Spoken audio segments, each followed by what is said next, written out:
Assalamu alaikum to anyone member lamu kan daw direct. Let me see the comment. Okay, I just want to talk quickly about the issue of Sidi Sane, and then later in the program I will be joined by Osman Kinder to talk sports. So, but lafa kamembo basically about Sidi Sane, it's like Sidi Sane allegation of men benadi, it's all directed towards Amadou Samba. And if public opinion is anything to go by, Amadou Samba is guilty already. Gambian, we all agree, at least most of us agree, Amadou Samba is kulek. Ulam go ani yaja make a deal lano. He was, involved in a lot of, business activities with Jammeh. So, but now, there is no competent court of law. May along ko Amadou Samba try science and kafumo ko Amadou Samba and he is guilty of so. So the law only opportunity science amunity. Wolam ko ka try ka enough evidence natinam against Amadou Samba isaje as a kitten. But public opinion alone may not be enough. Despite we hate kumol about Sidi Sane about Amadou Samba and his ties with Yaya Jammeh. We even saw him taking pictures with Adama Barrow. So what is happening here is right now, a lot of us perceive Sidi Sane to be like not really loyal or honest, right now, at least for now. I have nothing to say about it, but one thing we need to know is, if we have somebody doing a job that we cannot do, why not we just take a back seat? As long as the story remains unverified, maybe we can just stay away from it. It's left to Sidi. And he has followers. He knows very well that he owes it to his followers. Aku Amadou Samba in Dakar, and in Zeinab Jammeh with another with Samuel Sarr. So that's a case. I follow up news break. So let's give him the opportunity to prove it or not otherwise. But it's just going on. People are going after the old man. I'm not defending him. I'm not his lawyer. But what I want people to understand is that just take a back seat or at least a chance there. I think that would be very, very important right now. Sidi Sane, I'm not saying Angel Lam or Prophet Lam, and I make it clear, in Sidi we don't agree on a lot of issues. I don't agree with the old man with opinion on the in Gambian affairs. But my problem is that evidence against Amadou Samba. So Sidi ko ay ñul mo fulo jele ba siring anu Amadou Samba ka mulka tumi men bela wolon kan ya jam la tais. So ni ya jam be equatorial gina wayalon ko criminal la mate ta dula ta la dunia ati dano dulado. As I said, as Zeinab Kino, that's something that you should believe. So now Zeinab example, at least Zeinab Kino to meet Amadou Samba and others in Dakar. That's something me along go, we should all listen.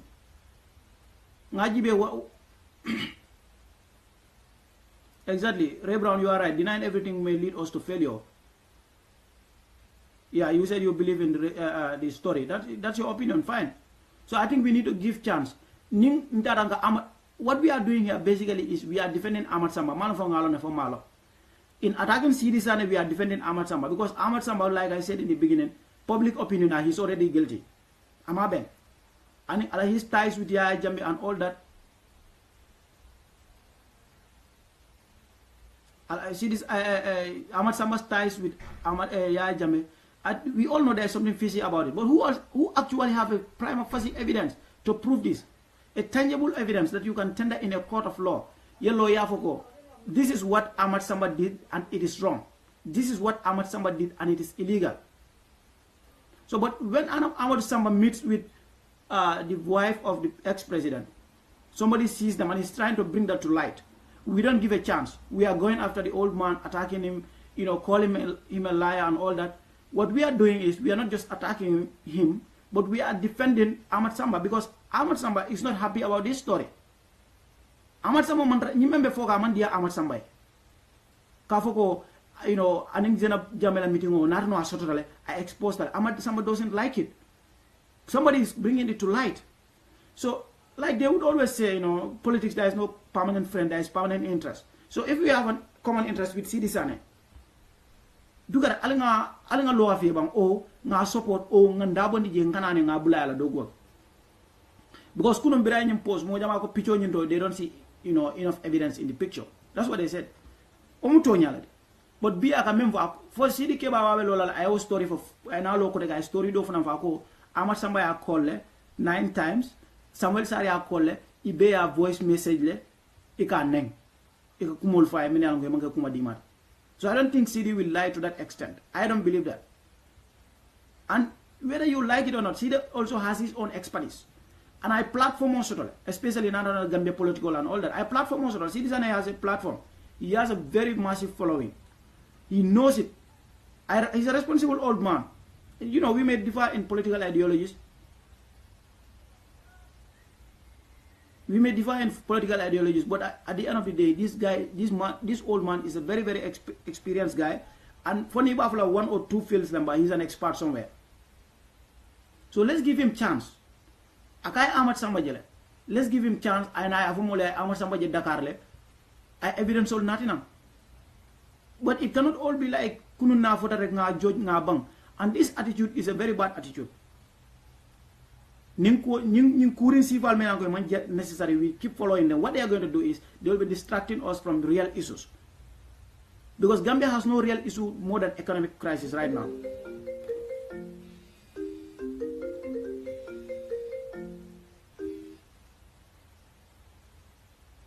Gambia economic crisis lesson. Science and we need money. Economically, we need to be stable. That's what we need right now. So this is an opportunity to get to know where our finance has been. If somebody was, at least mismanaging or even stealing our money. This is one way to find out. Ahmad Samba, I don't know. Let me text this guy.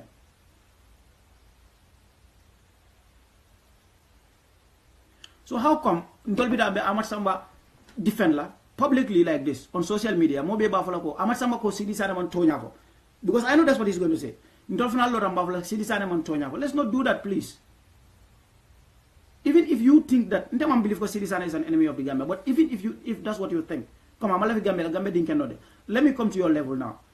So if he is not good, and you also believe Ahmad Samba fana manke mo kendo da ni ya jamela mo teriala be kruyal ni sunyarol. Why not ningo enemy fulol be nyola ndonga si ndonga back seat tangi bulaye nyo expose?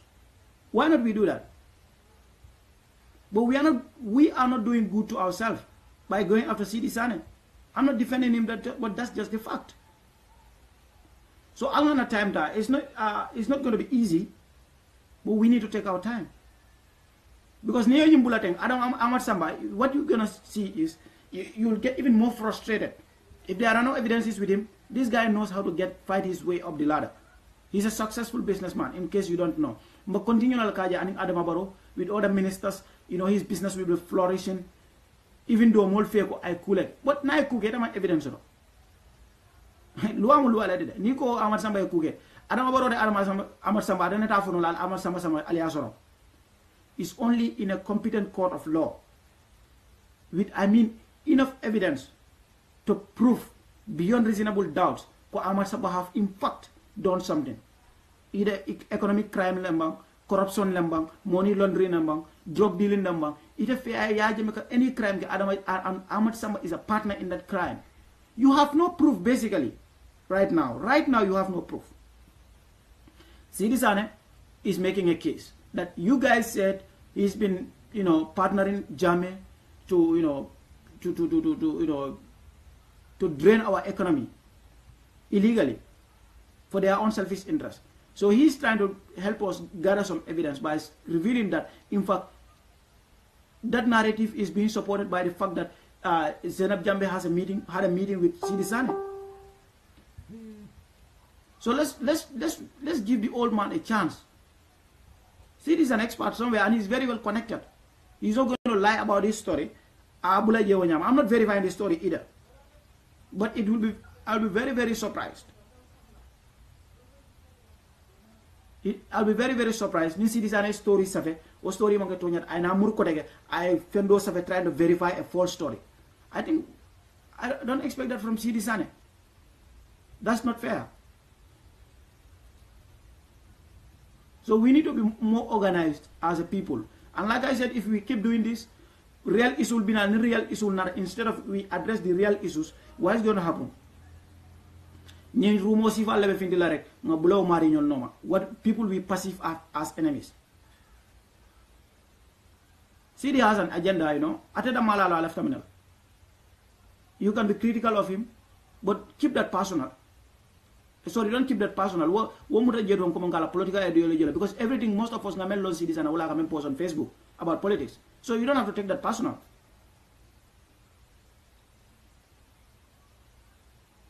So we all saying Amadou Samba is part of the Jammeh cartel and all that, my brother. You are right, he could be. But we need proofs.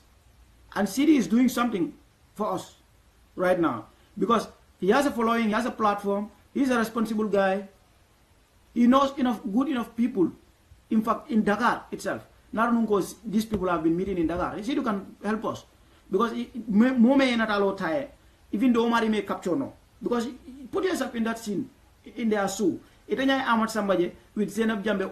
All these people are powerful people. Admit it or not. They are powerful people. Do you think you have to go to them, camera them, zoom them in front of their eyes? You just take a picture. They're going to sue you. And you don't want to be sued by somebody, but let me tell you don't want to be sued by a rich guy.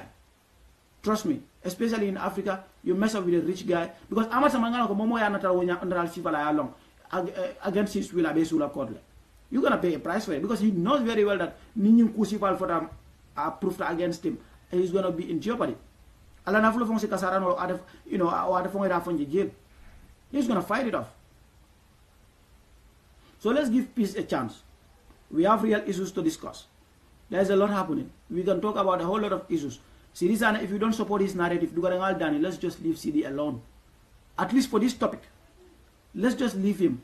Akabe Amadou Samba exposed. Let me expose Amadou Samba. That's exactly what we want. He cannot be intimidated by anything. Exactly, Mr. Sane. That's exactly what we want. Don't be intimidated. Follow the story. Prove it for us.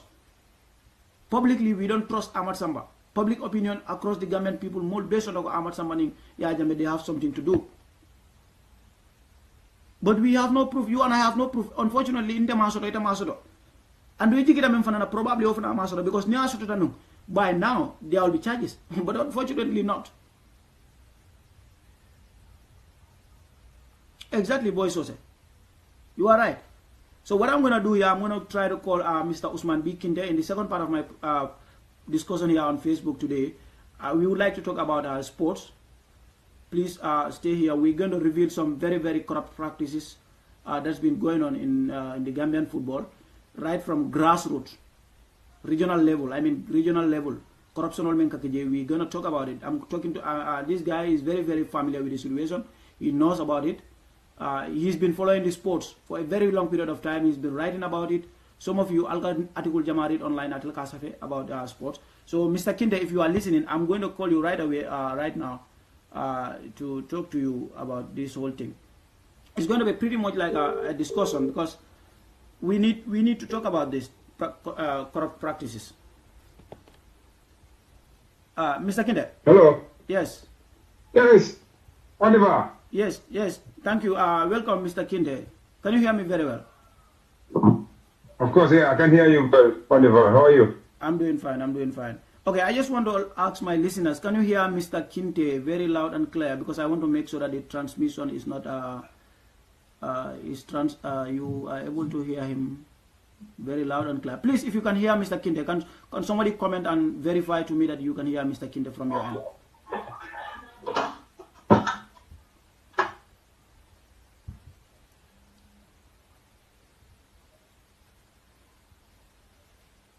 Okay, Mr. Kinde. Yes, wonderful. Yeah, people can hear you, of course. So you can just introduce yourself, and then we start with some discussion on this this countless, I would say, this countless, corruption in allegations of corruption in our sports. Yeah, welcome. Thank you. Good evening, listeners. My name is Osman Pikinte.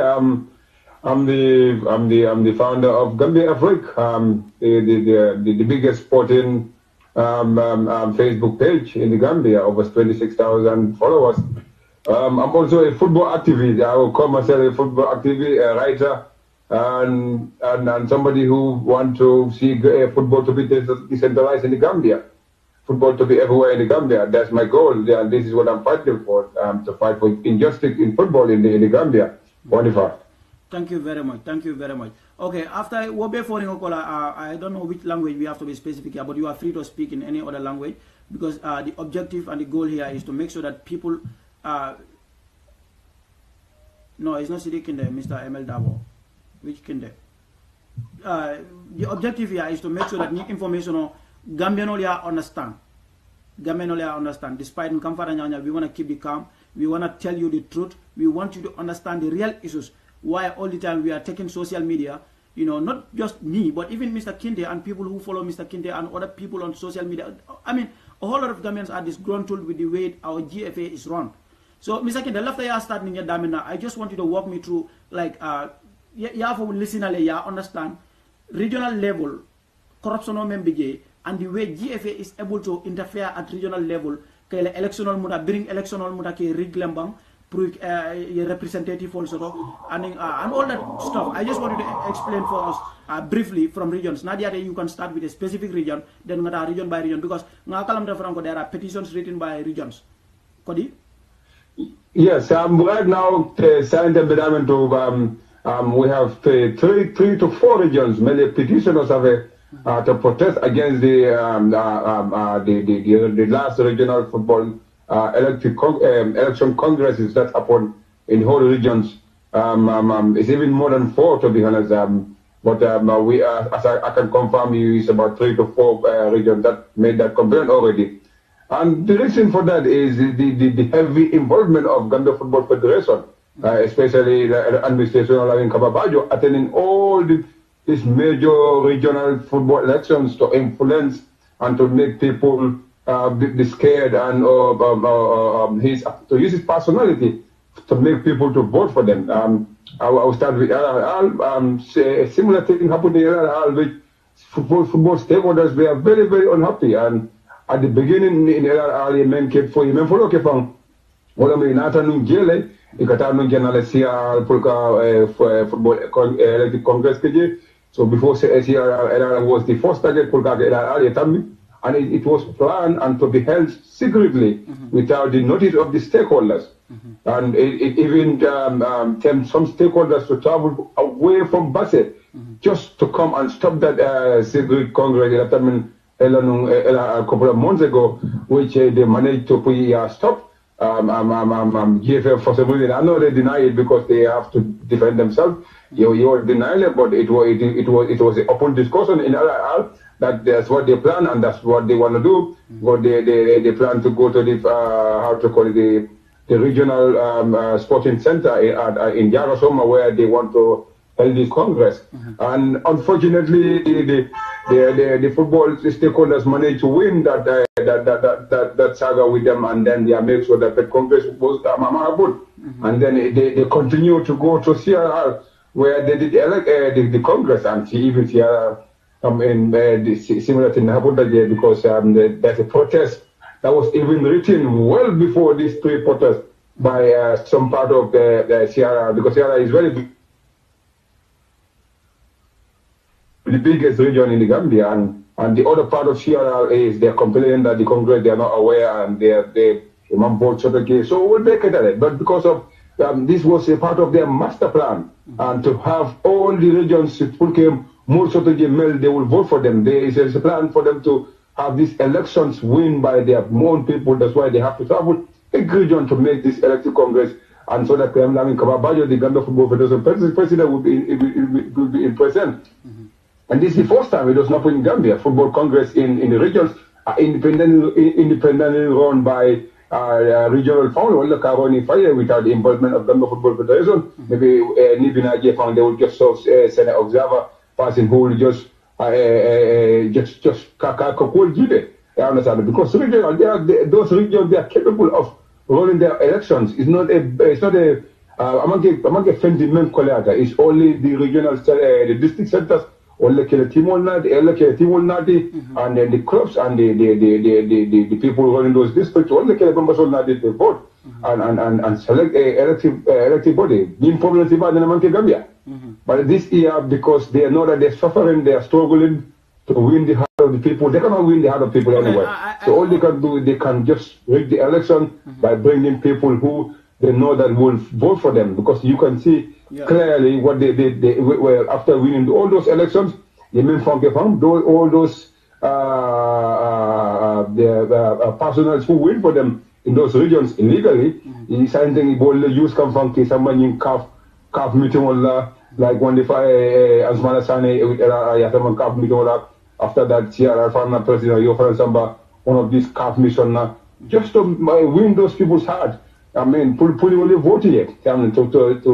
To show people that they're involved in the regions now, which never happened. So suddenly, just a couple of months, 2 to 3 months, now they're doing all these things to because Gambia, so they want to involve everybody. Because GFF signs and then Domo the Marabi. We buy Colombia, the Gambia football to a Domo the theater. So all them problems that they, because as we speak now, North Bank Division, they all found the company and all found they're gonna make a protest, and then they will support the other regions. They will also send their letter. Right now, the regions I understand that did it, West Coast region Akele, or both the football association and the regional sport committee, or they said the protest letter. That's 2 from there, and KM Akele the same thing, and Akele the same thing, and Basia Falang Wolf the same thing. So by right now they are facing all these allegations. Okay, and economic allegations from all the stakeholders. Left if explain more demanding. Come like Mojama Kavoko like near Mutaye dissolve signing Masakuna Manina Yala Mojamako associate come and dictate or Yala or something like that. Left ya for listener ya understand. Coming in GFF phone. A regional body mutanyame, a regional body mutake dissolve nyame. If you know their records, help us through that. You will explain more. You found GFF member be more executive body mutake dissolve across the body. And I understand there is a misunderstanding because Mbela group I've been following the story. In Serakunda is called from Albanola. Can what story explain more? Exactly, with Sekunda is right now because Sekunda is near you combo signs and the Sekunda is the last stand. It's the only zone signs and the imam control now because Sekunda is very strong zone, so and they have the strong personalities well there into football. They understand. And right now, obviously Gambia, we know that Sekunda is the best zone in the Gambia. It's the only zone ties and from Hansai many Nyamo Soto. Sekunda we say but Molia and Sekunda best Nyamo Budod. Sekunda is the only zone that maintains the Nyamo Hansai. So what they want to do with Sekunda is immediate no man sign put. Because Sekunda is in KM Ebenyo Konabaka.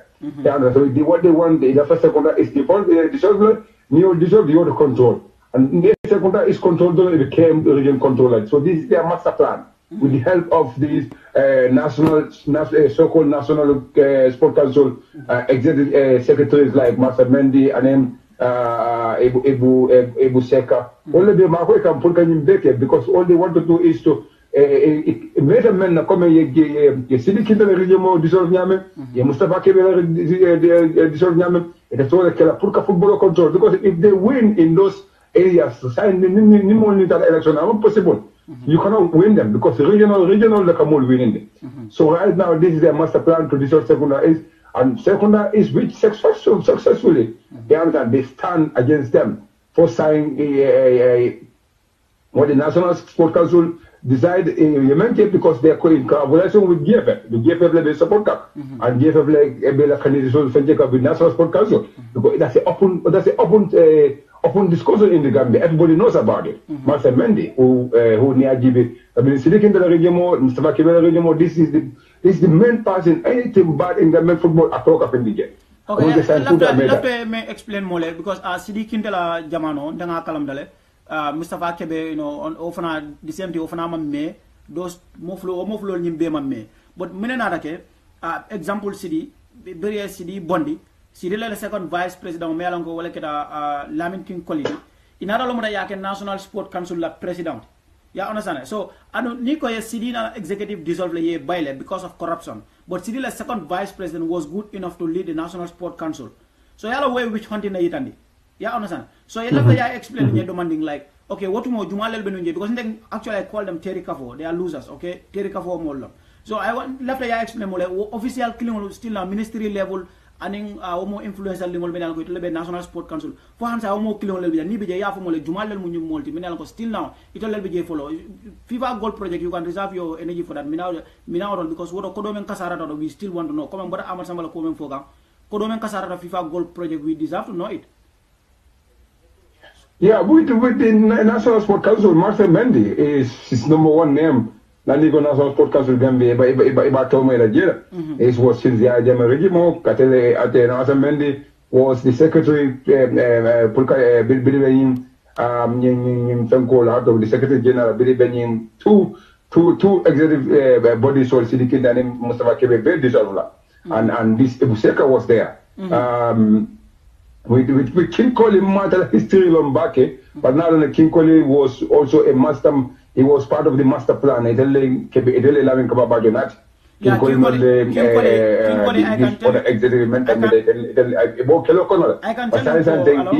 sorry. I can tell you what King Koli Ataleno Brikama Baisa, Brikama Youth and Sport Association at Lebi.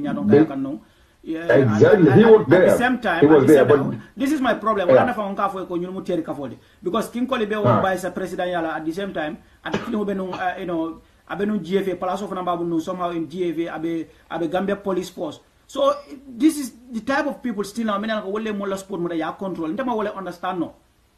Lantomo Ntama was this a similar case. Lantomo was also working at GFA, was also in the National Army. I'm not getting long here, I'm just keeping it real. Kafo komen like mon minal ko double in fact place ti bal damal ka ñoo select kata ka mo la football mara. Yeah, understand? So to tell kelo da clan ron King Koli basically abenon brikama. Abenon brikama. After Bria City dissolve. Okay, come on. Bria City la fen ko dissolve. Ala second vice president onying yewolo muta yewolo City la second vice president men ko wolen kinti yewolo muta ya National Sport Council ñado Bria City bay. So yala wo which one in the because ni city na executive o makego ni sama to the garbage. I think you need to take them all to the garbage. But they city bondi je e ñu doke je Mustafa Kebe na ko deke wofna ngamira Mustafa fana muna 2 years te bang wofna mamme yo fana dissolve 9 months. You see? So say anu ni be kumbola say la kumboka ke menti ka fo mo len ko like ñu lafta ka ke dicté lo di mol ke lafta ka mol dissolve e be silare dissolve ñi be silare wada mal e man la fi mo yetol dissolve andi tol fon ka mo dissolve le. Exactly, and what they don't understand, Mustafa Kebero 9 months, I Colombian lobby full Gambia, no football president here came of Gambia. Just 9 months. Money. That's the money they're enjoying now, but we can come to that. Because King Koli for not history give which senior executive man knowledge out of the market, and Eko Avenue second as he was his second vice president. But they King Koli history give Brikama among good histories of Brikama for them because they Brikama give Basiru Bajo man for India Tomo. He is also the second vice president of under Mustafa Kebe. Basiru Bajo man for Tomo. Basiru Bajo ni mo le man Brikama football lo ngalon. Exactly. Basil Bajo Sinkolinol, according to history in Bikama football, he was also part of that group, Mele, Basil Bajo Kele for ye Bundi, Bikama for sport executive, because Basil Bajo was the president. And that man spent millions to see Bikama football apply at Santo. Yeah. Even Bikama United now, previous cup, yeah, that's true. That's true. Basiru Bajo is a very good sponsor of football. So Jammeh, King history in football is very conflicting. And right now, King, it's a little Bajo not the game, but I need Bajo from Kuyada because I'm not no. Oh, really? And King Kawabajo, they are not in good time. And one of the reasons is that because King want to stand for National Olympic Association, Gambia, Olympic Committee, member Gambia. In election of Mentambita, King level Lola Palaso Mendo, Kababajo Taralo as a second vice president, and so I Kababajo Wale also Kim now Palaso Yusoto, Kababajo Nara Palaso. So Kababajo is the second vice president of Gambia National Olympic Committee. Yeah, he's the president of Gambia Football Federation. So if we are after wait. I can use left for you because you found no president of Gambia National Olympic Committee, no president of Dudu Kapi Diouf. I personally know him. So are you trying to tell me that Lamin Kababajo is also doubling as the second vice president of the Gambia Olympic Committee, National Olympic Committee? Exactly, he's part of the executive. He's a prominent member there. So I give dollar sport bidano nyato nyadi lefo. Nika mo kini soto.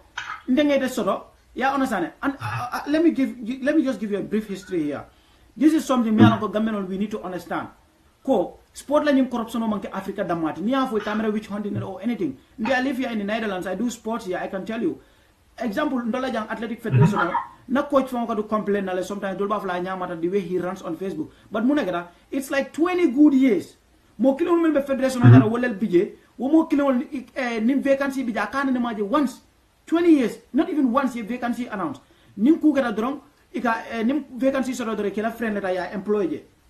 So people basically in sport, this is like a culture in sport. So we are not fighting these individuals, we are fighting a bad cultural practice in sport. Lamin Kababajo as president of GFA, Lamin Kababajo as second vice president of the National Olympic Committee. And okay, at the same time, Gambia National Olympic Committee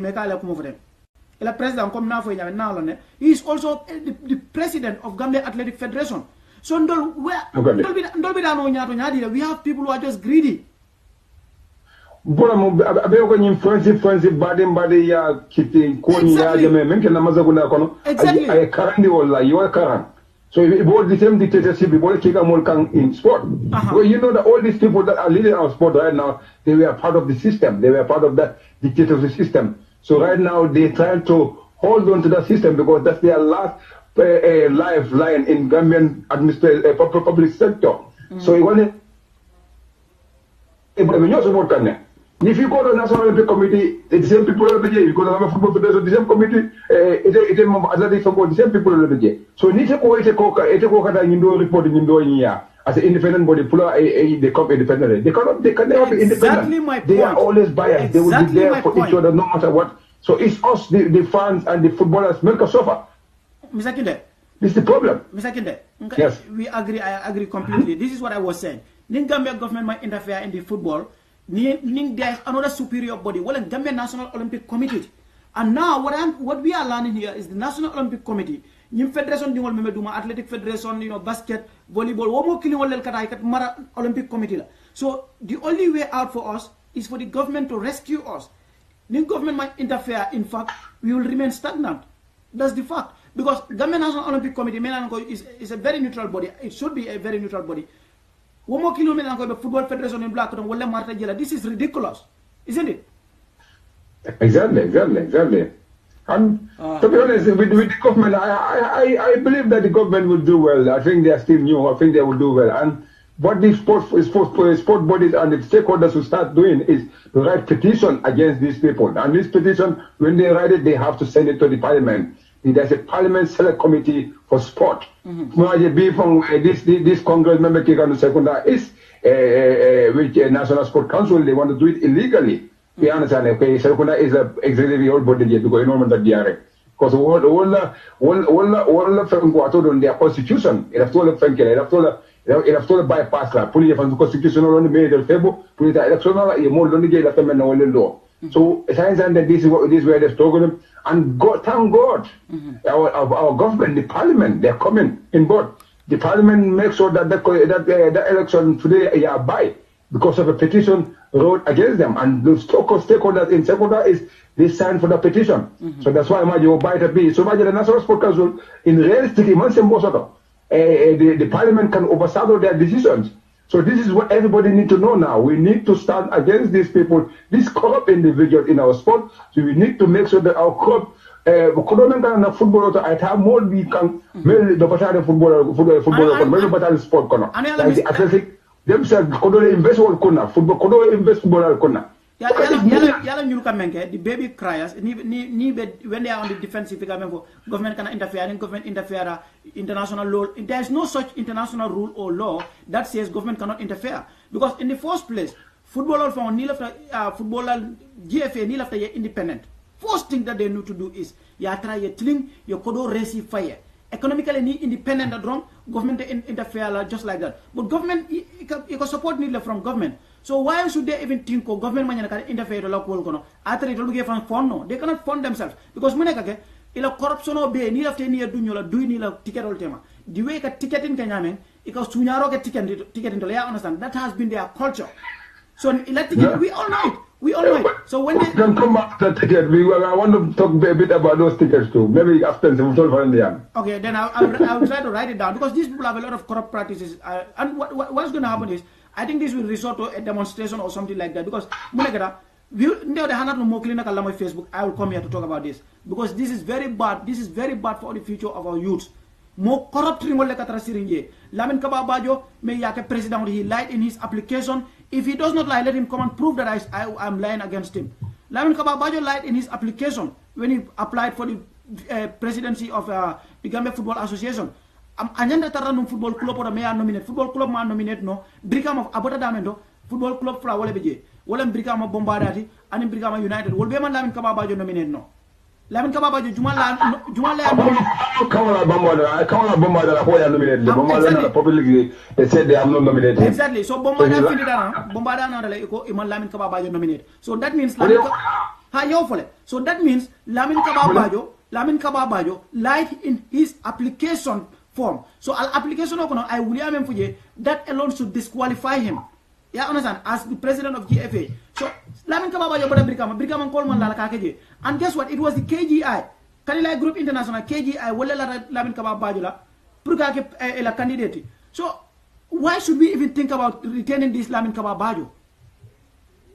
Exactly. KGI is a Kanilai football club, exactly. which was sponsored by Yaya Jammeh. Lamin Kababajo is a government, was a political candidate. Yaya Jammeh now support, the government now support, and by then Momo Hanyika against. But even, trust me, another election, even another he lose 3 votes to Buba Mbai. Which was very close, but coming the political influence, you will look at the vote sooner, because if I don't know whether you can remember in that election, this regional governor, the whole Latin Lamin Kababajo from winter, because regional governor, they send people that don't know football because of political influence. They use those governors to send people to vote for Lamin Kababajo. Because I remember in CRR, there was even one candidate was a teacher.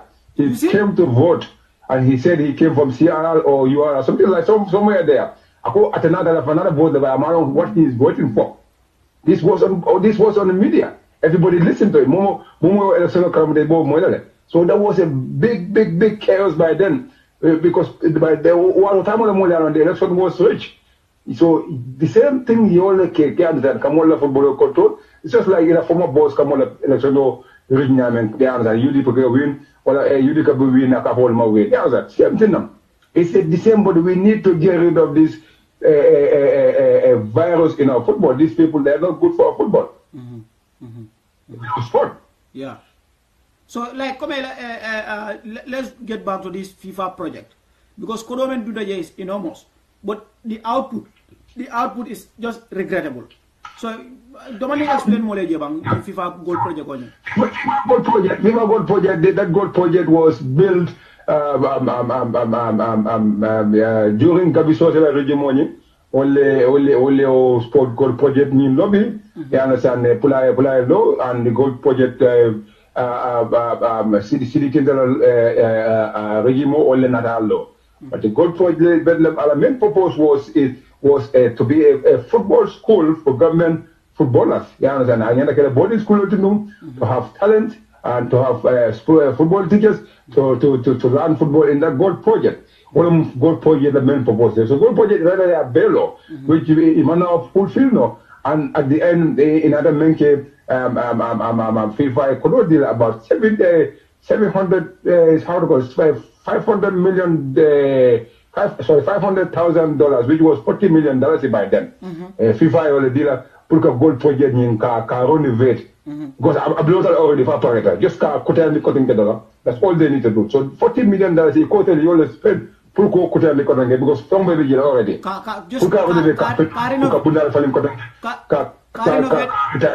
Sorry? Just car renovate the market $40 million. $40 million, this is what they say they spend on it. Yeah, so science and any minister because minister according to rumors, minister that gold project and football federation officer I surprised that also I surprised business I gold project in account sorry how to call it the colonel spend I kaito and so many minister the money made pavilion by now, $30 million less spent on the Falanda. Just capital the madam, so minister, capital the Mario Kaji. $30 million $30 million. $30 million. Sorry? $30 million capital the Mala. Capital like $30 million spending. So minister. So minister of Falanda, I believe that I'm not sure, but I believe that minister is trying to investigate those matters. Because those matters need to be known. It's illegal because couldn't spend the jail more money spend the Jammeh and nobody's talking. Because I said Gambia journalists you will be that's on the court. All sides all get down to make a better he better job. It could be better. For what you can do what the Jammeh journalists. So this is the problem we are having. So Nimman willing tell me the journalists Nimman willing not damn. So we have to do this rebellion and fight for justice. Because footballers have said the Colombian cannot Gambia footballers. They have battle. Put those kind of money in a Gambia footballer because imagine $40 million. What can I go to the goal project? Madam, $40 million new than the Gambia football side than them.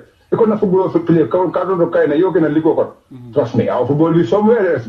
I just want to explain to our listeners a little bit about new goal project and projects similar like this. In a developing country like the Gambia. Nina Rajibe in Gambia, more people are mostly not rich. You understand? Affluent family in Mansia. So near project also the Damante Alonco, like FIFA goal project of Benjamin, football and Stedula Bijele, Ladula Bijele, you know, it's a football field of Nasoda Jele. It's just like an accommodation. So what kumaya tale pro grassroots footballer because the new all make a sport il have to make sure like they have a good balance between academics and sport. So ekata karamodo, ekata at the same time ekela karam fana kanyama ekela sport kanyama. So nyum kuflo they are very important. Karam like getting sport manya natina na dinul buka karam. Ya understand sport manya natina na dinul kata sport damalo de ka fay talentless or sport le buka karam. No. So we need a project like this. But ninga project si falso nga molso de ke mutel ke domo. That means basically I cannot dini wala samaletinya. For that. Exactly.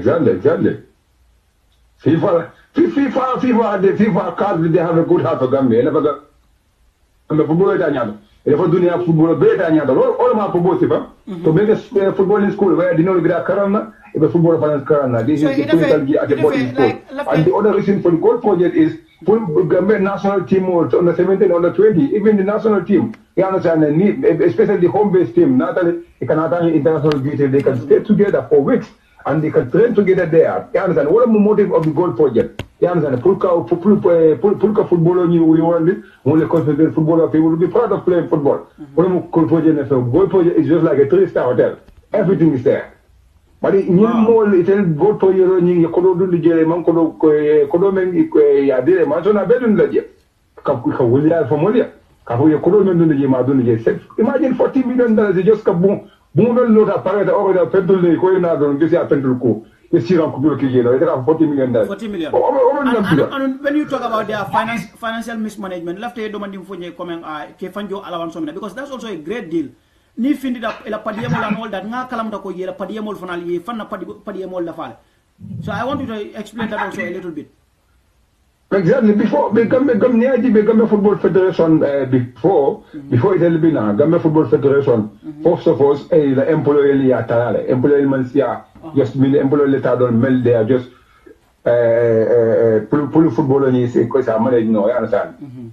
Try the men you don't cool the siandi ye badi mol tadi gele mol member support la mol member you know dan zonal to pull ka vote la ye employee ya ye from the top. So you understand, to have this back of this support, and it can more do unnecessarily, especially have the near regional GB. I'll come to the final. Near regional GB, a region near Koyisol the Samaje. But near Koyisol Sama regional the football the G. Because it and Ramage Combat and in Banjul, regional science and the football window. You will never hear football anywhere. Never JFF is not sponsored any no at no, that so regional wofan ko ni ko iso ite ko sambo de ke jo imanda defend je ka go rural football test for 2019 so it's okay it's telling us hold on iko rural football test la for warjuma Eco football test de Santo the divisional football test Santo for 2019 in 2 years time. This is their plan. So it will okay after being there for all these years, they had no long-term plan that divisional football extend to the provinces. So it will go 2019 nebo Sambala. What is a political strategy le mode pour mole boti e ka mole ko e juro eleve bozos and police player no. Good football was there. I've been seeing it in the VG. That was a third division in the Gambia. Molka play nyola even Timor Kabanam Basile because now Timor Bonam Basile another combo third division play so the FA Cup play with Gamtel no Busa Kawali no Busa Wali no Kananu Jara like a third division FA Cup play because everybody was involved. So you more like the Kadamova Kadola because they left the football federation for more than 5 years or 5 years in Colombia that spend more Kunapul wait till the Gipokona. Then in a Kodo spend football on the football market. But imagine that 5 years, your Colombian base safe, they are willing to give for that's a lot of money. So this is what they are doing to us. Basically, it's just clear. As Senegal said, for these people, they have no plans to decentralize football. Not now.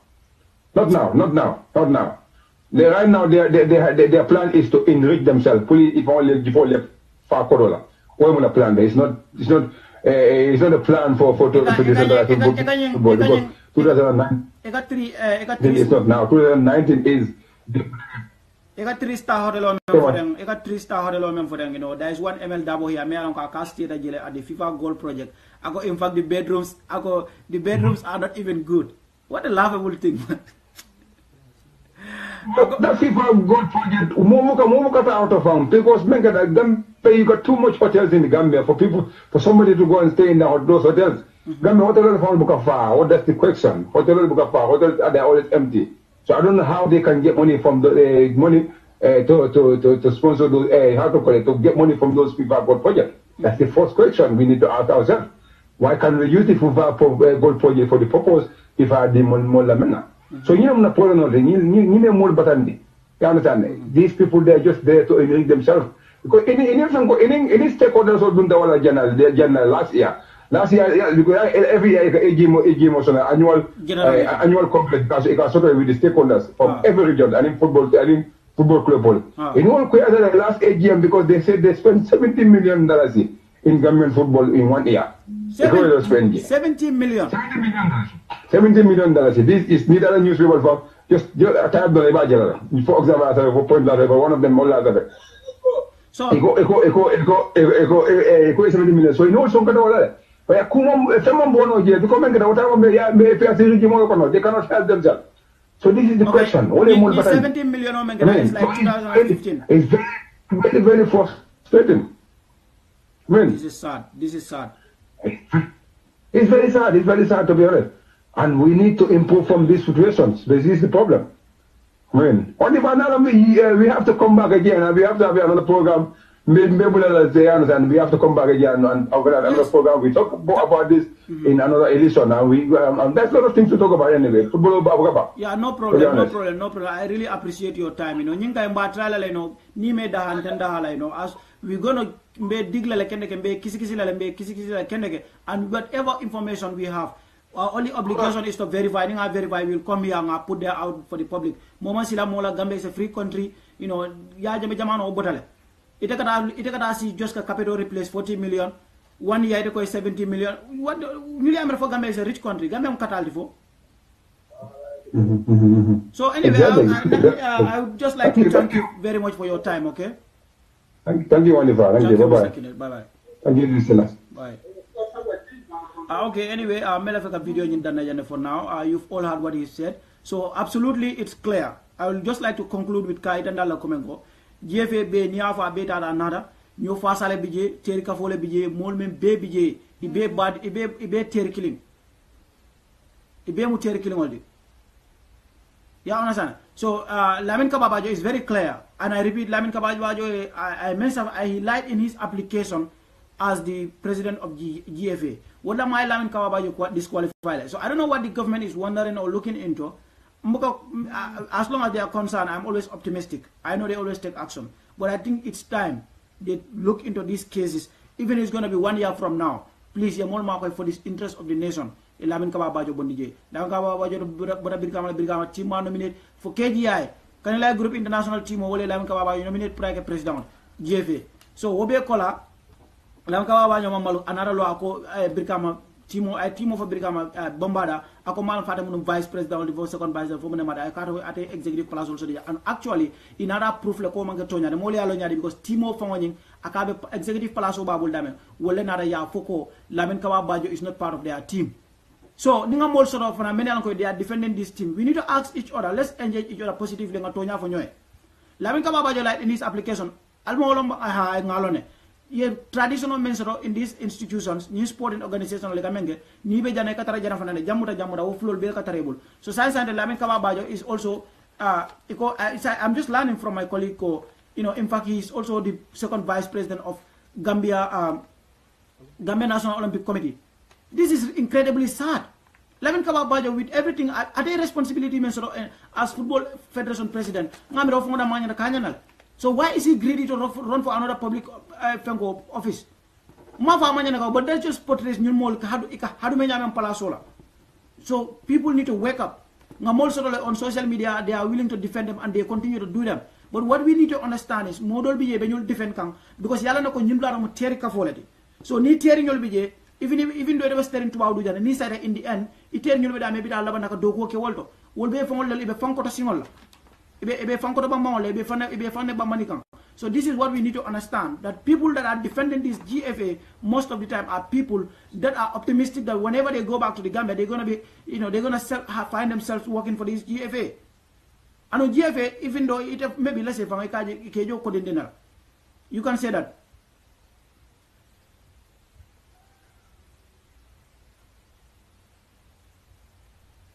Yeah, Mr. Sedi, you came in a later. I don't know if you came in a later part of the program.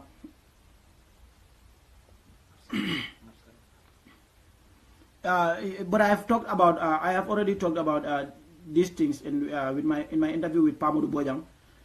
Two camps all member GFF. Me understand. I understand.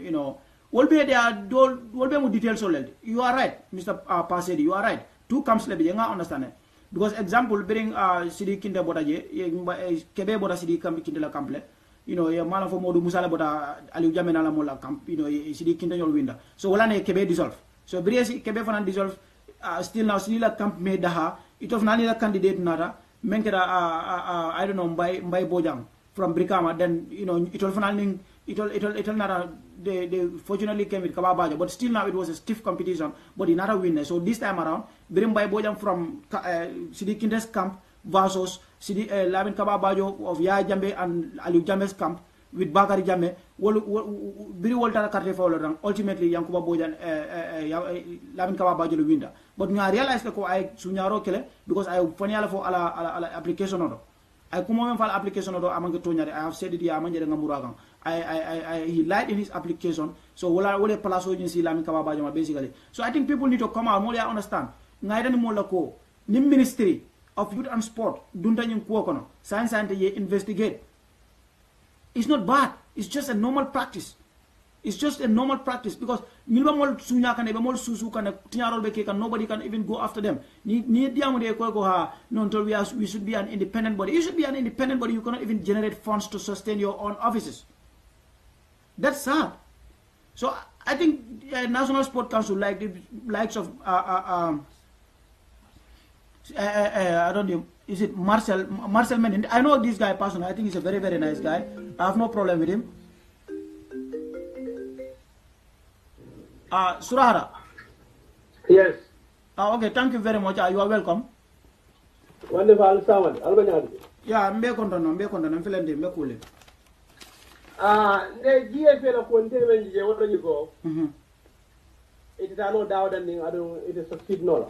It is done. It is no doubt because you are in Nazi candidate and in Palestine and make a cabinet president in Jawarata.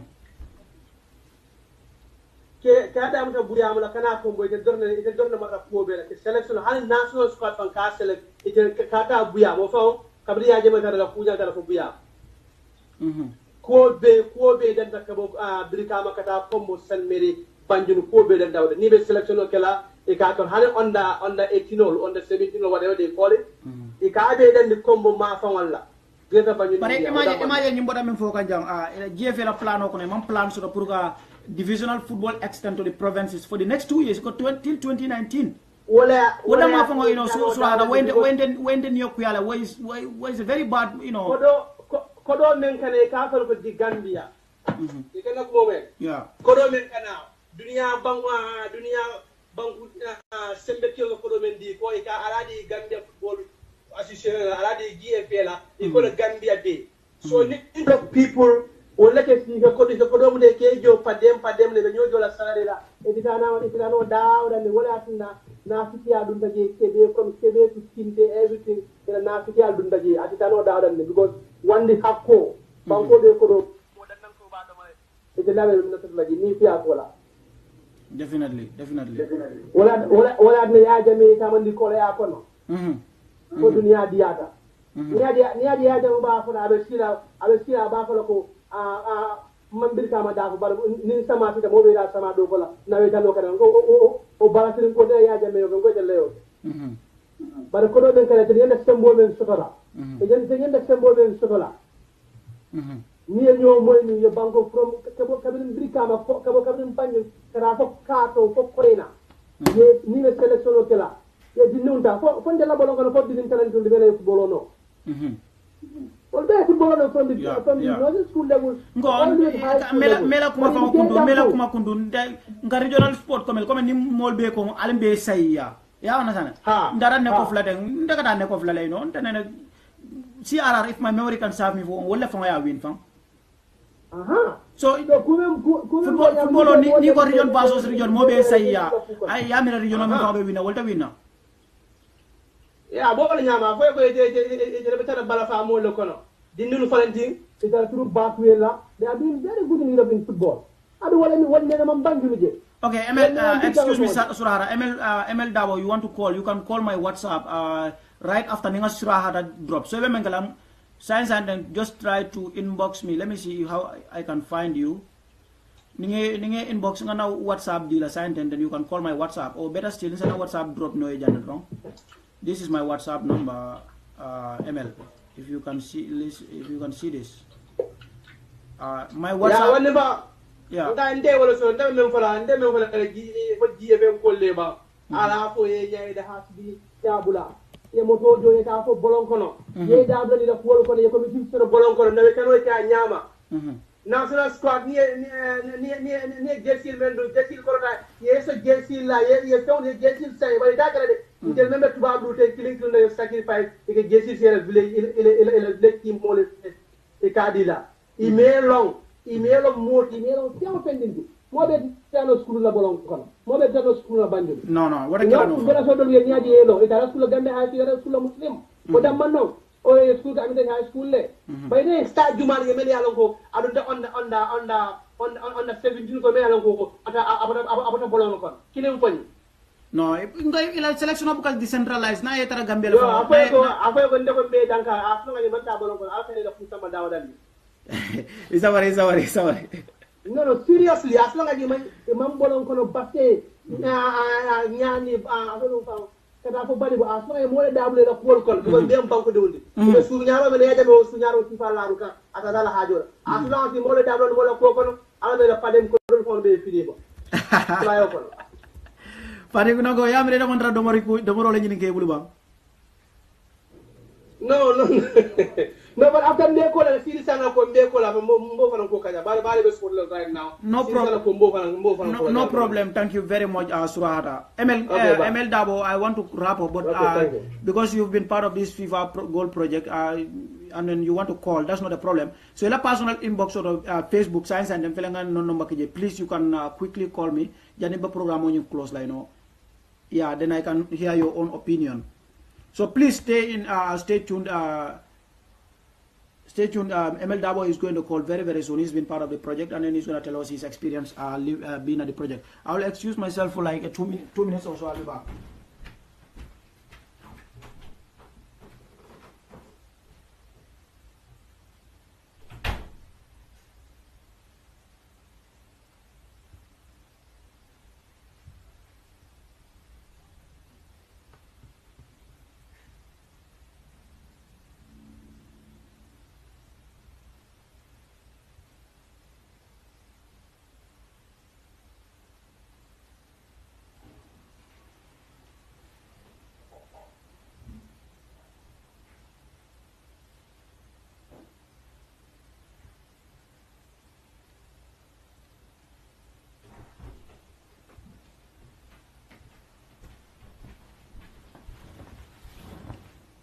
ML, I'm still waiting for your call. Let me see. Shall I call you on Messenger? I think. But I'm going to call Messenger.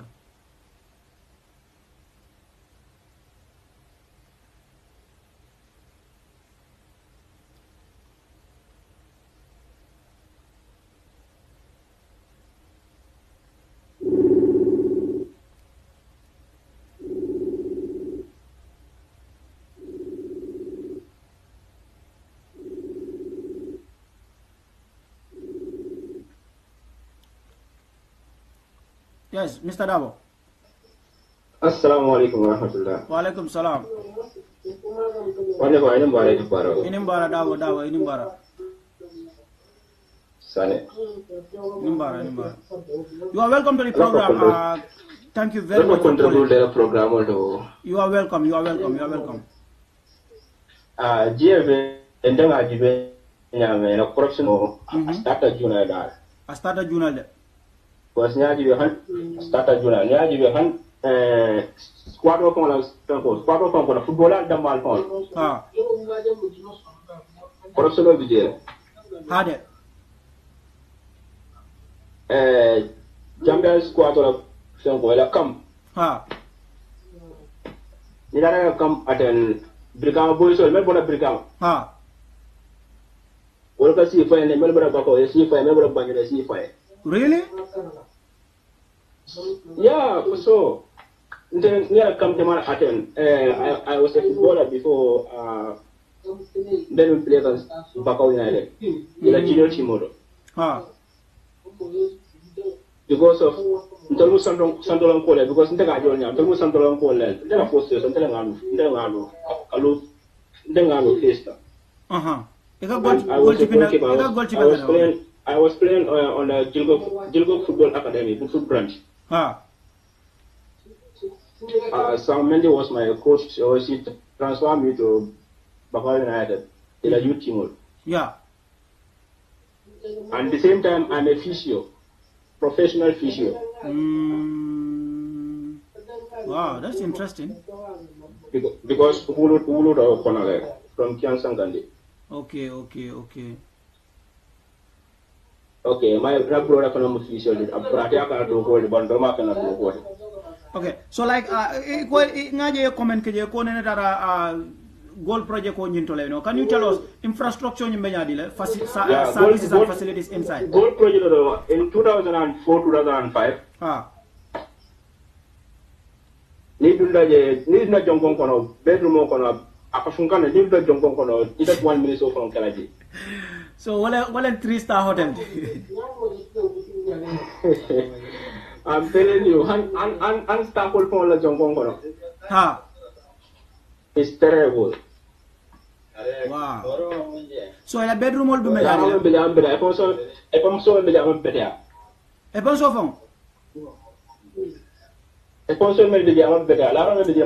Before in 2004-2005.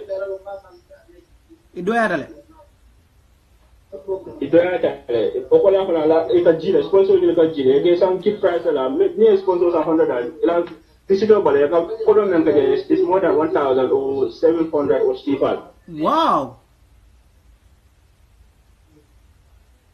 Gambia football corruption no member name Abula. In a film, City Momkai, sitting there came they did very good for Gambia Football Association. Okay, City Kindan in Kemosi say Yakadala.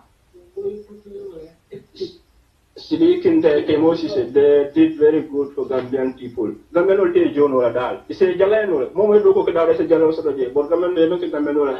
President in Agenda Melo, City and Menke. President Saki and Research Center. City Mfangala Kumakale Jamala Moina.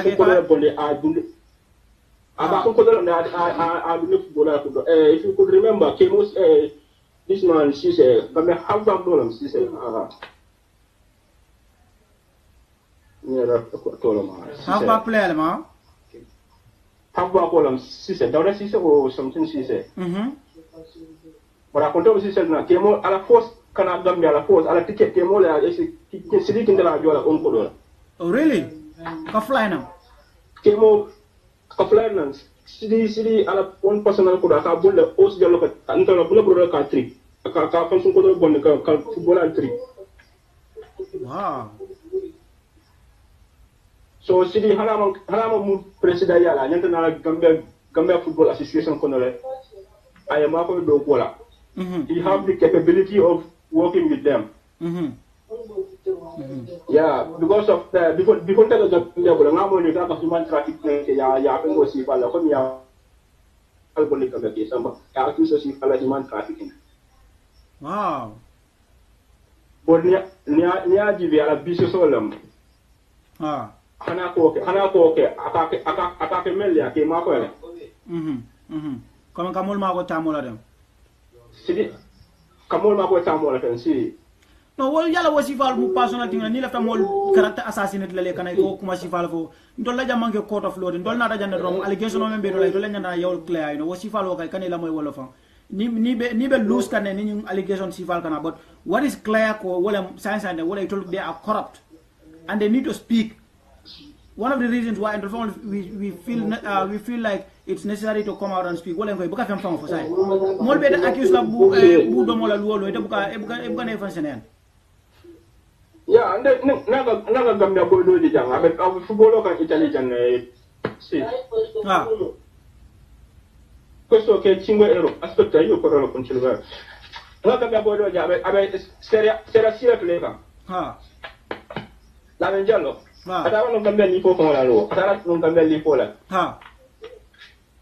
Under 17 need that boy. Man of about Jibia can have tragedy, but under 17 need that boy because 7 months he scored 18 goals. No, yala man from a problem ori. Because of Elanying organized Balea Yatina, ni finita Gambia, often a disadvantage. If you are making money, fine. But if you are not Elekoda masculine advantage. But pre recruit Yesaman Timokono, Omanama better. Fanarun Koita Betul Fejele, Yellow Jane Aranjang. But it can a moment no Europe jang. Or like at Feroke to reach out to them. I must see because once in a while they go carry Europe or carry Europe. Model Kaba Gambia Keba, let's say, Imam Framansa in Europe, real talent. Can you know what dollar? They don't have them. This is it. Back when I looked at the very long ago, most of the players before came out to the corner, came up on Gambian. Never buying in that kind of player abroad. How many minutes do you play? Never less than 15 minutes. In a school squad, okay, more or less squad at a time. Wow. More to Jammeh have 45 minutes. After 45 minutes play. Then Banda play that. Really? Yeah. That is really sad. That is really sad. So many are going to 90 minutes play, 45 minutes play. You need to play as if all. More than 15 minutes play, 10 minutes. Yeah, someone on team of now. It is Kankata Bullman. You need to Bullman. It's a good point. It's a good point. It's a good. Yeah. Yamira na national squad ikan player Jamal membone na Europe ten dol biye buka ke wala fonti bang. Most of them be more to Comme men ka tara man full man special so ba ke be let's say e ka second reserve wala mudi dal. Yes. Gambia player among in other countries, but Italy Gambia player Serie B, Serie C player is more than 10 people. Really? So for are they not reaching out to those people? No, near moment in California, Gambia mountain but Gambia woman for the land jalo this business was another Gambia because never give by interview camp journalist by interview camp for some interview Samedi. Poni Gambia dole kuma libina la ko ade buta Gambia le ni Gambia la sura kala binala bon ni Gambia ma fida ka any country fida da ka bida wal ab pele wal Okay. Wa emel boy do fana be jam boy e ba ni do be jam sebo obula de sebo sila apana muda la jara la mo xamne aba na fa mo la kay na ci Gambia attaquer Avagana pisal. Really? You see? Seriously? Yeah. I'm never said that. If I'm going to say that, maybe next season, but I'm not thinking because I don't know not triangle in the world. Latimo. Yeah, the triangle on the last 3 months. So, if I understand you, Mr. Dabo, you are also training. Still, now train can. Still, now train can. But adult footballer, I think we all need to come together and know Marco. You understand? We all need to speak up one way or the other because do mobile cannot diamula bari dole diamu at least we nimbe attack we are in a very organized way. Ngaita nilo ko alben toleje na represent you have to give way. I think alenda trial inila boyo ale nyomo ya understand? Ale unite demanding ya understand? Pro ka presso ke this people come back home. Because among being rights as citizens because we bought a banko ka umanya la right busi dela for manga tonya.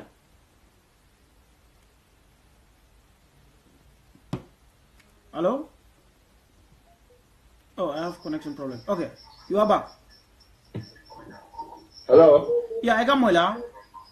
Yeah, me work on now. Go come no alnyanda tra ale organization okay ba jela ko like ale kafunyoma ale organize in a way that nga make so ko nimbe nyumol nimbe attack la or anything we are at least organized iba jani do fana left na la ninge press o left na la kalma ko iba jela ko iba tra do fana organizer ne already ya understand yeah so al nimbo al fana advice la mbol fala la tra ale fen ko so anal kanal da bon ñu struggle this football activism. Because sometimes Gambia football is just too much. Gambia no left football, Gambia no nuclear football all the time. Yeah man. No Gambia football is not sign. Nyanta bola jere sign because adiamo siata tawo. Definitely. Last time from African Cup of Player jam Messi team to jam Matarata African Cup of Player jam body montor ala play. But boys will play the Gambia and Senegal ta final Senegal and Gambia win 2-1. Really?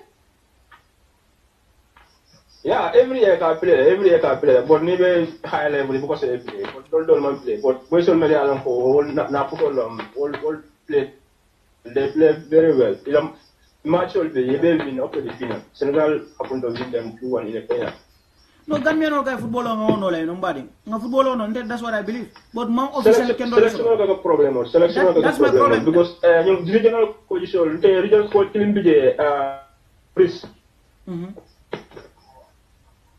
I really love that man. Boris Akatara, I do hold on. He was work. Akatara was playing in a contract, so I'm moved to Gambia. Yeah, what muna point to nung na before nga wo fole fanam like talent recruitment process nyeng Gambia am better. Ika mo corrupt ringolel ta ni tata you know ika more select based on I don't want to mention certain criteria, but ika la selection of corrupt bakele. And mostly men fonka the most important part of it wolem ko concentrate like urban area da malkada.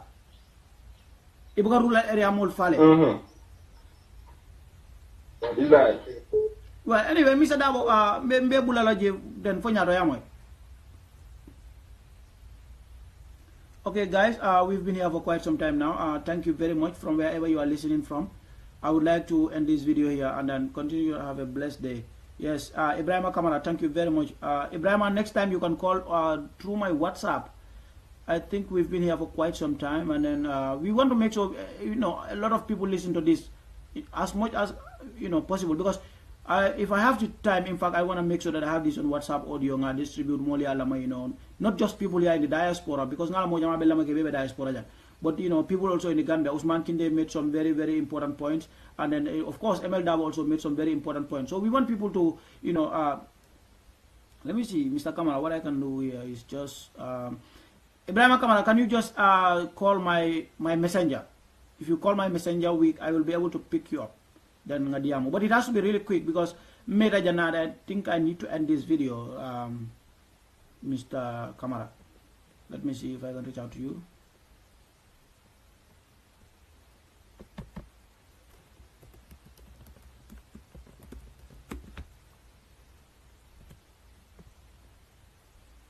Sorry guys, in between man Jaliba play maybe.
Hello?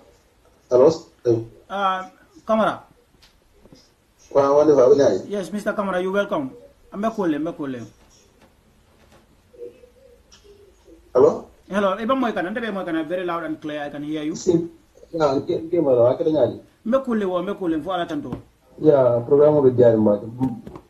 program with program with don't feel it, but after another program, okay. You're welcome. Yeah, you're welcome. Yeah, so come Brambe contributor, come Nadia Mote jump for back because Emily and the Yeah, exactly. Yeah, but the man in a fire of Mokan because come side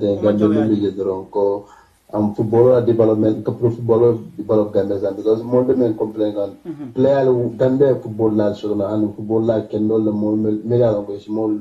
Gambia usually no doubt and Italy is Gambia more proud now more sort of they can play very well. So but problem mo membe je santen wolle mu nyaton ko melbe mo nyato and melka selecting ke mo ka timo select. Yeah. You are football life na football nyani Kenya kama wa ken ko be mu nyaton ko la do ko but wala do ko ni wolle bu kela do ko ke no anya wa ken ko Gambia football ni pour katanya ta ko kola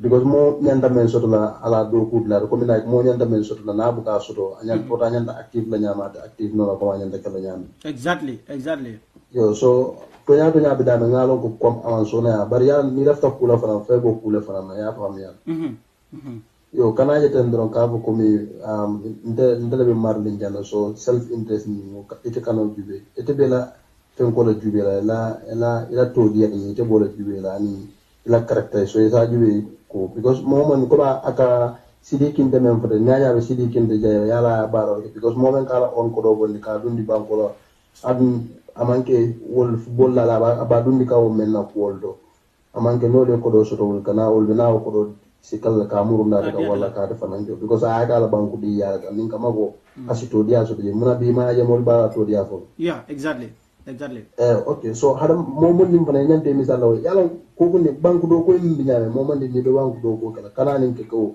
ka fa du banko do ko kala metto la nyini nganje wala nyata fella so lay ba kala don ko mi demu banko dingoloti pour min kama ko ye proud la yala so bajala ko nin gambela any activities ko mina football lom tay ye ko ko ta dawla ni wala e ka timol bude dawla ni o mo gambela to dia jani ani espèce gambela to dia mo de bari te fam membe marli am timo nyina etel me ko tele mo responsibility so to dia ni matel party because ka jala ko al balla effort be try kana pour gambeta ta nyato fo yo bar sain den ni atel bu ko ke sain to ku ya be gambela ko ma sain pour kam ta ko ma be je anim fanan ete fa mari ko nan to dia so no because ngal hada badi do ko da ni kala fele mo le afo je bari lan do ku la be men ka abedara anim be pare même fanan ka ke because Gambia automa saying more nyanta understand ko kafu ko saying we have a new Gambia so everything should be changed. New Gambia. Especially in the Scotland side because near Korosi back for to member carry. Gambia team selecting member carry whom you know they are not to follow all of the carry because there are many footballers coming ML coming there upside near there are players there but near the selecting selecting a mafana come like wala mundi. Comme itenin do de mbarnde na mo do wala minki wala mo do so yol ka fu interest doron amanki banko la interest ite kala self interest la jude la because ya comme wol nol vengata nol tra traz la ni preta Gambia play dana Gambia da mo fe fi outside so wala I can be Gambia football sa ta ko hansa amanta no nyato because of selecting in Kenya for there are players Gambia football la ate banna I be jella hansa am pagay but Ibuketa. So Ibuketa. Ya don't call Kataro Kenya is very poor. Among the Putimela and No, you're very, very important point, Raise Jang, you know. You may elaborate is very important. Probably the problem is selection of Mabemujale. Exactly. So no the manager kuna akuni na tunya Gambia nyajube because na fenkoni na economy man strong nya ko mi like banku ya ko mi umutonya banku amanke banku sembe mari wonya yo bari nyajube Gambia fenko African timo dol beje mele alon ko kata ni African cup la dol ka make nyani Gambia some make no more than those countries but the difference between those team and then our team one me for the odam manam gede so if nyaton ko le wasa nyanta wasa la ya Gambia la nyato ta jibe kana ila self interest jibe ni self interest jibe do so ba jala ko hanim bi lafta men na so ko is not amam ni men ko ka ko maybe Gambia change so nyaton ko fuko wol jibe ka wol control nyaton ko mel be je ni ngalon ko they are not trying their efforts we just remove them there and then put another people there pour min kamala banko la nyato ta because yalon min fan football da man fan bi nyako so nyako no is football be nyamen sa alhamdulillah so ko nyanda wol be consider football fem bad you know definitely yo kuma kende jamala okay kuma kada men fote because like many along could be outside and need a player even jump and time contending a model there will play nyame annual summer Gambia team they can make it make them comme ni MLB mem fo kan ro e ka nyina la player dol fon be bandaje nyina ta wala you know Gambia government like Nico youth and sport fund world by now when you make sure ko na youth sol fund ya long be mun dafa because Italy you don't even have to go to Italy to know that a lot of Gambians are doing sports there jama bale be football of play be you know dol be contract call sign kan dol wa try kan contract call even me personally ngam molon mena ko like a contract call sign or they are you know on the verge of signing a contract but for others people not good enough to play for the Gambia what are they doing for them anu ikamem mutan da wala mo comment kumanda anu they should call them because ye football ya no nyame ni lafta we no ken la ko football la le tombo ye football la select yo anu ML black lim panam be comme wala be kala na last ko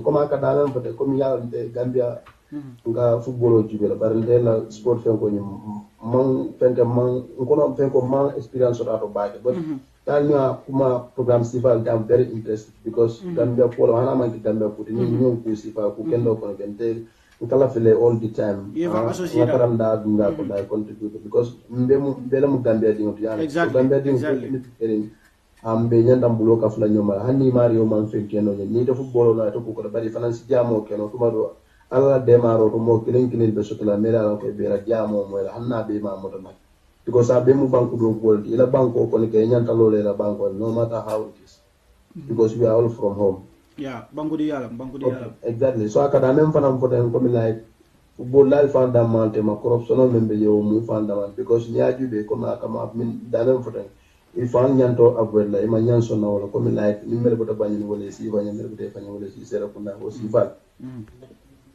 ni hani timo ko na be jall la ngani nyanta kala kiliti wala mu kuti me yaron ko akuma ni o man ke fa hani football ko na be ndaji al ka selfish le wala la jube al ka tombondiro le ke jenta nyanta ka mi pass na limbe mu kulati me yaron ko am foka be koroji football ko hani football ko al kala tal be timikil na be timikil because inde hani kaje football ko ko no mon ka tar timikil ko ba ka tari ite alo football ka tari te bule nyanta modo pass na ita pass na in nyeda ra jube ba be mu fen ko so nyanta wol dama ila mu tonya di momen yalan ko ni ko alsi albesi alfonsa alfay alsa wala don ida sona sila joga as a team dolbe sila so filo ko wo kilin be kala je wala wo kilin be kala je be ajube la nyaala to mo ninde hande alon ko ite wandi pa ninte nyande te pass la ngola nyanda scola bari because si la to mo ka sinyon kan na ke mela time so hinda di le la no beta and mo ko la pass la dango da iti nyato hanna ti no problem bar nte ka to nyinde so